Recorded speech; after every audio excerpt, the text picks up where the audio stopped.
Hi guys! So today is my first time doing this kind of interview video thing, and I have my friend with me today.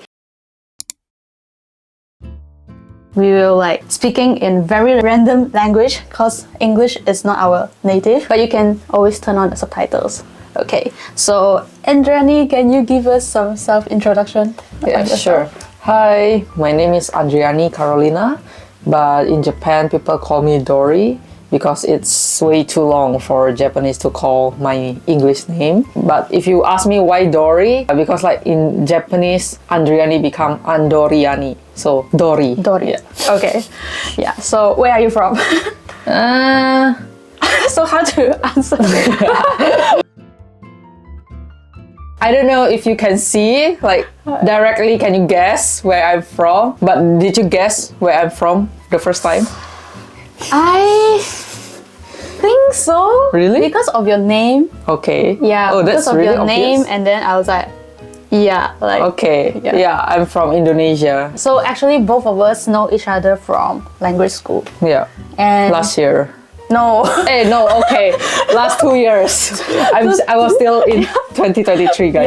Yeah. So 2022, we know each other from language school. Yeah. Can you tell us a bit how and why you come to Japan? I think when I graduated from high school back in 2015, I joined a study tour. Oh, okay. 1 month to Osaka in a language school in Osaka. Yeah. And then I went to Germany after that. Yeah. Wait, you joined 1 month? study tour. Oh, okay. People do that after graduate high school. And just to see around. And then I went to Germany, and then I come back again to Osaka for 6 months language school. Okay. And then I went to Australia for university. But because I studied hotel management, and then I come back again for another 6 months for internship in Kyoto. Oh, okay. Yeah. Wait, so before you go to Australia, so what made you decided Come to Japan. Yeah, from Germany, and then you come to Osaka for the 6 months? Actually, to Germany, I also studied the language. And then obviously I have much interest in language studying. At first, I think why I want to come to Japan is the culture. Especially because I want to study hotel management, right? The service. The Japanese is very famous for the friendly service. Is it called omotenashi? Yeah. That's why. I think that's the major factor. Okay. So after internship, do you stay here or? No, for 6 months, and then I go back to Australia to study again. So what do you do when you have your internship in Japan? I have my internship at one of the 5-star hotel in Kyoto. It was really nice. I could practice my Japanese, which I have studied back then, and then I could feel how much different the hospitality in Japan and in Australia.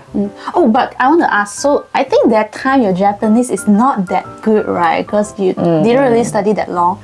So when you work internship at the hotel, is it hard for you? I mean, if you cannot speak Japanese, even back before I got my internship, when I was studying the 6-month language in Osaka, the first I just studied 2 weeks, I already got baito. What kind of baito? In Uniqlo and Mos Burger. And then I just just do it.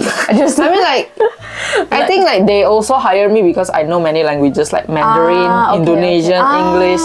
But my Japanese okay lah, not very baby level. Well, not baby level lah, maybe kindergarten level.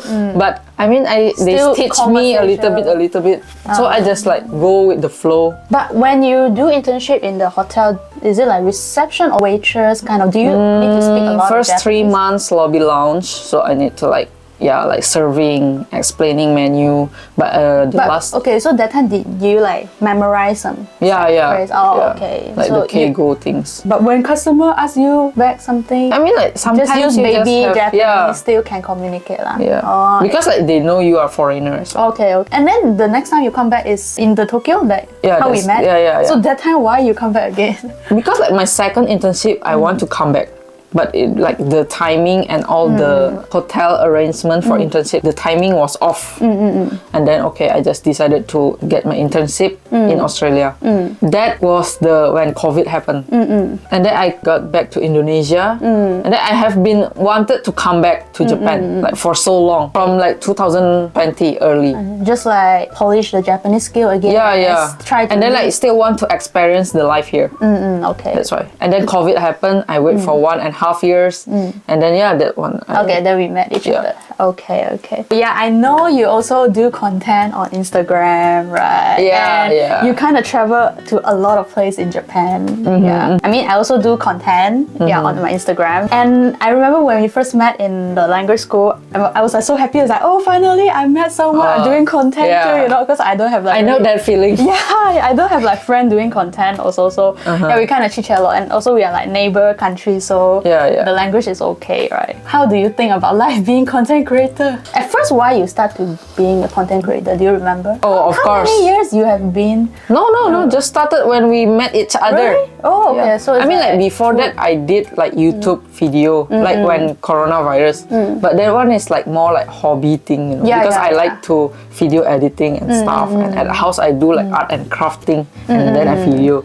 And then I know like many people have interest in Japan. Okay. And I know that there is like a potential audience and stuff.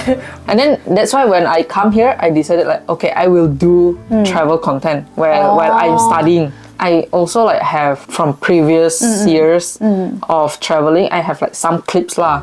Okay. Right? But not as much as now when I'm doing the content already. So I just like maybe take some clips and then like combine it with the current latest one. Yeah. So do you enjoy editing everything? Like I mean like at the beginning, but after a while, it's really quite time consuming. Yeah, it started to get to the con side of the content creator thing, right? Yeah. So at first you share information like reels on Instagram. How do you feel now after you have been work for like 1 or 2 years? Actually, it's still quite fun, but it's just like what I said, like the brainstorming part, scripting part. I do other stuff as well, not just like content creator. So it took me a lot of energy. Yeah. I think for me, first I start with also I want to share with everyone. But then when I want to start to reach to more audiences, I have to like try to brainstorm what I can do with the content. I think that's the part when I started to feel stressed. I mean, like I guess every content creators, when everything starts with hobby and then becomes work, it's already like different thing. Because when you're a hobby, you can just upload whatever you want, like a month, 2 months is okay. But once you want to make it into routine, like job thingy, so maybe 1 or 2 posts per week, right? Then you have the stress, like you have to edit the content and everything. It's like deadline. Like, okay, this week I need to have 3 reels up. But the nice thing, if you ask me, I still remember that feeling. When one of my videos got liked and then got many comments and they were like, oh, this is so helpful. That is one of the best thing actually. The community. I mean, like it can be very exhausting as well, like replying comments. Like at first it's nice, you know, but then when you get more, you're like, this is like one of the jobs. But I know you do content from like Instagram. I think when your content Instagram reach to a certain audience or certain amount of people, you so I did like informative, like traveling, how to travel in Japan, like which place, the destination.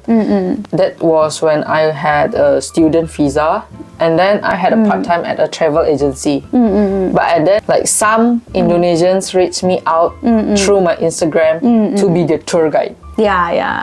So I'm kind of like doing a part-time freelance tour guide thing. So when people want me to guide them, but I just do like private tour guide. And then I changed my visa from student do like tourist visa. And also tourist visa, you managed to apply for the 1 year, right? I'm Indonesian passport, need visa to go to everywhere. Because with my history of entering the country, it helps a lot. They kind of like, know that you are trustable. So people, they also can try to apply for like longer tourist visa if they want to. Yeah. Yeah, okay. So just now you mentioned about the tour guide thing, and I seen you like from you start up the tour guide thing until now. So it's yeah. been already almost 1 year. So I know you do the tour to a lot of famous part in Japan. So what's your experience until now? My client mostly is like big family. Most of them are Indonesian. All Indonesian. They need tour guide for like, especially like for efficiency lah, convenience. Mostly like they have kids or with elderly. Different when you travel with couple, right? That's why they need tour guide. Yeah, because they already like we need stroller, like the wheelchair, like so like. So if they don't even can communicate in Japanese, it make them harder. Yeah. Like so messy. Like, Yeah. I see. Okay. That's why. So you have to do everything. Yeah. As a And tour it's guide. private. I kind of like the whole package lah. Like the Google Maps, like and photographer, It's itinerary, and then What was your question again? They are like mostly like first timers, haven't been to Japan, so they will like okay. Tokyo, Kyoto, Osaka. If they can, right? They want to like in like 1-2 the weeks. mainstream part. Yeah. And how you guys know like now it's like over tourism, and even like the Japanese tourism is trying to divide the tourists to other part, you know, like the to promote countryside or like the not well-known part. But like for myself, I also agree. But whenever like I propose to them, like let's go to this onsen town, things like, especially like the onsen culture of Japanese people, I really want to introduce to Indonesian people. But they're like, no, it's not private. It's so hajukasi, it's so shy. Why we are naked? Yeah. Because in Japan, the onsen thing, you have to like naked, like all naked. So and also I think for those who never been to Japan, I don't think they want to like experience this kind of too local thing. They must be want to like Instagrammable place. You know, I've been to this Kyoto. But Tokyo. that's why people nowadays just or like that one, the mochi pounding in Nara got so viral on Instagram. People are like, I wanna go there. And that's why I think like the Japan tourism wants to like promote like on Instagram, so it get viral first. Then like people have that interest to go there. I think also now what's the content creator brand Trying to do. I see a lot of content creator on Instagram. They're trying to go to like countryside and try to less known path. capture a lot of nature thing. And I saw on your Instagram, it's like, oh my god, the airport and the Shinkansen, so crowded. That's crazy. Since when? I think since the Japan officially opened all the border, right? Which is last year. Around November or December, I believe. November, December. Yeah, it's so crowded on the airport. Just want to go inside, not even in the boarding gate, just inside the departure. I need to like queue up for I think almost 2 hours. Yeah. So nowadays, if you guys want to come to Japan, really like estimate more time on the airport. Yeah, that's true. Yeah. So do you feel exhausted with the tour guide thing? I mean, like, pro and cons definitely have. But I'm still enjoying it. But the pressure also, because I'm by myself, right? And I need to rely on myself. Oh yeah, a lot. because she worked like alone. Yeah. I think startup something really need courage. Oh yeah, definitely. A lot of pressure. You have to plan this and that, right? Because you're like the everything in a company. You got like the itinerary planner. Yeah, you got the tour leader, and you got someone to do research. Yeah, you hotel got booking. Yeah, and then I do everything. Do you still feel that much pressure now? I think actually depends on the client. Every client you meet, the pressure level is different. Like how mendokus. Don't say mendokus, it's a little bit chitsure. Okay, cut. How demanding they are. How demanding. Better word? Okay. Yeah, how demanding they are. Okay. Compared to your first startup, definitely now you kind of get used to it already, right? Yeah, after 1 year. But still, because I still haven't like got to know them, right? I need to like feel it, how they are. Last thing is like, okay, so we are like neighbor country. When I met like Singaporean or Indonesian, I find my friend nakama. Yeah, because it doesn't feel that much different. Actually. Yeah. Because you see, we can speak like the same English like lali lelo thing, right? And actually, I first met Indonesian after I came Oh, to okay, to Japan. Japan. So before that, I don't know much about Indonesia. I only know, okay, there are like different ethnicities. So what is your impression towards Malaysia? But for you, you're kind of familiar with Malaysia because your family and you used to travel to Malaysia, right? Especially for me, I'm from the Sumatra part, so we are like very near to Kuala Lumpur, Penang, Oh, and we okay. always go Penang to see doctor. Huh? Really? Yeah, Why? Like no doctor in Indonesia? no, they not that good. Yeah, Wait, that's why like this is Penang is I like didn't know about that. Like why Penang? Why not Penang is like Ipoh or like Kuala Lumpur? I don't know, like there's nothing shock for me. Like oh Malaysia, oh nothing. Yeah, for you, yeah. Yeah. I never been to Indonesia, by the way, so I know nothing about Indonesia. So when you went to Malaysia, you speak in English? Yeah, or Mandarin. Oh yeah, okay. So and then it's Oh. okay. You will there like listen to the accent and ask, oh, are you from? Of course they know, but Really? I Really? heard from one of my Malaysian friends how they know we are Indonesian or not because we also talk Fujianhua. Yeah. Hokkien. Depends on the Yeah, and places then in Indonesia. our Hokkien is not that Yes. deep, not like that fluent anymore because we mix with Indonesian. And then Okay. when Indonesian traveling, we also like to like oh ini itu. They know like oh we are Indonesian when we speak like the Hokkien is mixed up with the Indonesian. Then how about the food in Malaysia? Oh, this is a sensitive topic. Why? Indonesian food is better. Get out. Right, but I feel like at least the taste lah, Southeast Asia taste is. I mean, Malaysian food is The good lah. nasi. Like we are not like that shocked lah, like not that much different with Japanese food, sushi lah, sashimi. Yeah. Indonesian food has like more spices, I guess. Yeah, more. pedas. Yeah. And we need that hit. That's why it's better. Hey, Malaysian food also got hit. What do you mean? Not spicy enough. Oh, okay. So that's your impression toward Malaysia lah. Oh yeah, I remember there's the first thing that kind of impressed it. Like when I first met Indonesian, at least they have a very common language like Bahasa Indonesia. Okay, a lot of Malaysian can speak Malay, of course, but not everyone is very fluent. So Okay. yeah, But I think I got what you Yeah, mean. Like yeah. the younger generation now who goes to international school, like their bahasa is very. So I kind of like. weak. But I mean, could for be. Malaysia also like more common is like Chinese speak, our language Chinese or like the dialect Hokkien, Hakka, and then yeah. I think Malay, English yeah. is like still the main language. No, in Malaysia. I mean, we can still communicate, but I think that's the difference I see from Malaysia and Indonesia. And then Indonesia, everyone can speak Bahasa Indonesia. But I feel very happy when I met Indonesian.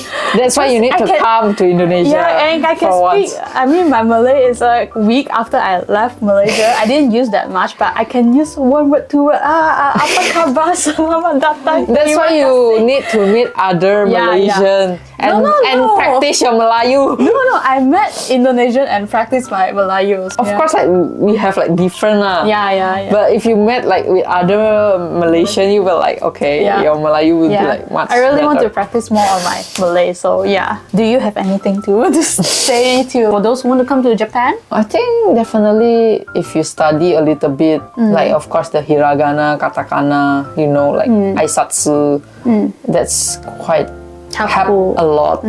Yeah. Oh, I want to ask because some people say Japan is a nice place for you to travel, but not a nice place for you to stay. What do you think on this? Oh, interesting.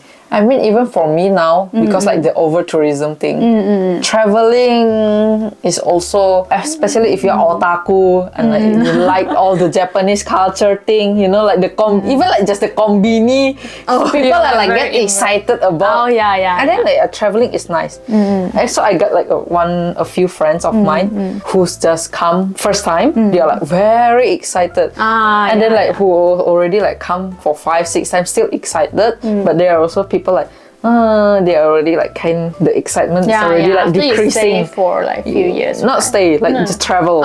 Okay. But they are like just like that. Do you think living in Japan definitely need Japanese skills? Certain Japanese like- or just conversational? I think like for now, not necessarily. Like 'cause there are people like who work remotely, foreign company, And and then they work at home. I think I met a lot. They don't know any Japanese at all.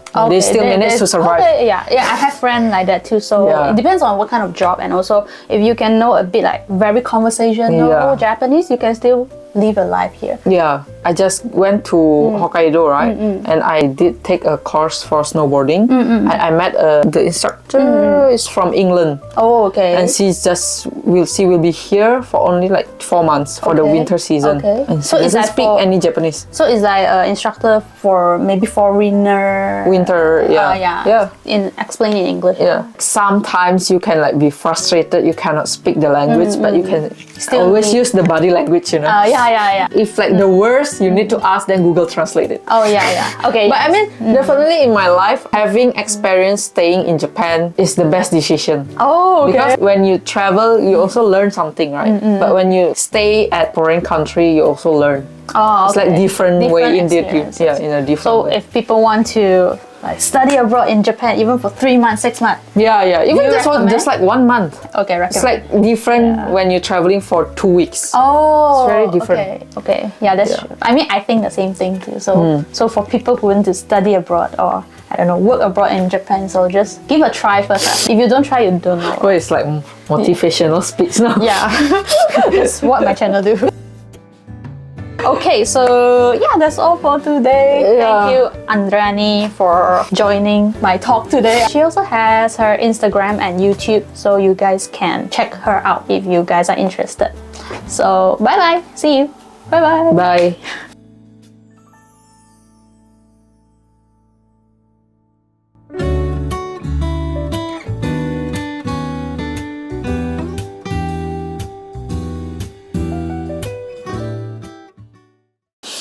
Wow. How long is it? I think I think it's not 1 hour. No, it's